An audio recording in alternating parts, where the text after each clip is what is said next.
Hello. Today I'll be discussing Lab 3 titled Black Hole. The purpose of this experiment is to model and analyze the motion of a star around a black hole with an unknown mass within the scope of Newton's second law. Newton's second law can be written in the form the net force is equal to the change in momentum over the change in time, dp dt. In this lab specifically, we'll be working with Newton's second law broken down to its parallel and perpendicular components, giving us F net parallel is equal to dp dt parallel, and the same thing for the perpendicular component. Now, before I move on, let's talk about what these formulas will mean for the lab. Mathematically speaking, we know that the net force and its components are equal to dp dt with its respective components. Where things begin to differ is when we consider how we calculate these terms. In this lab, we're assuming that the only force is a gravitational force, calculated by doing g, the gravitational constant, times the mass of the star, times the mass of the black hole, all over r squared, where r is a position vector given by the position of the black hole, which we assume is the origin, minus the position of the star throughout the elliptical orbit. To solve for the unknown mass of this black hole, we use a rearrangement of the F net formula.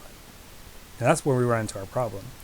We don't have a way to directly calculate the magnitude of the net force throughout the elliptical orbit, as it will be non-constant. So instead, we'll be calculating the magnitude of dp dt, which is equivalent to the magnitude of F net. And we do that by doing the mass times the change in speed all over the change in time for that specific increment. So, by using all these formulas in tandem, we'll seek to create an accurate model of the motion of the star. As with previous experiments, I used GlowScript to create my model. Alright, so real quick, I want to go over the key components of the code. For this, I'll be going straight to the while loop, where we'll be reiterating between the rearrangement of Newton's second law and the rearrangement of the gravitational force formula. So first thing to note here is dp dt is equal to delta p over delta t, just like how we discussed in the introduction. We have F net equal to dp dt, we know they're mathematically equivalent, and that's when we get to dp dt parallel. For this, what's really important is this p hat component, the direction of the vector. We get this direction by doing p initial over the magnitude of p initial. So we have to know, so we might be wondering, why are we using the initial versus the final component? And the reason we're using the initial component is that we want p hat to be as close to the instantaneous momentum as possible.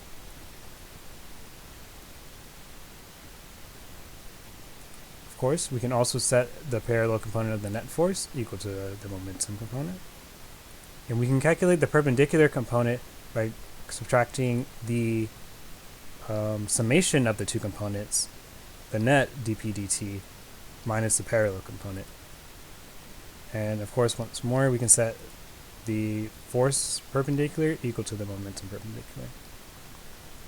R is calculated using the formula as described before, same thing with the mass of the black hole.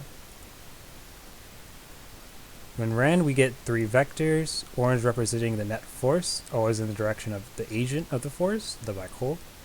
We have the pink or magenta vector, pointing in the direction of the instantaneous momentum. And then perpendicular to that, we have the blue vector, the perpendicular component of force. I calculated the mass of the black hole by using Excel to average the data collected by the model, giving me an average mass of 1.27 times 10 to the 34th kilograms.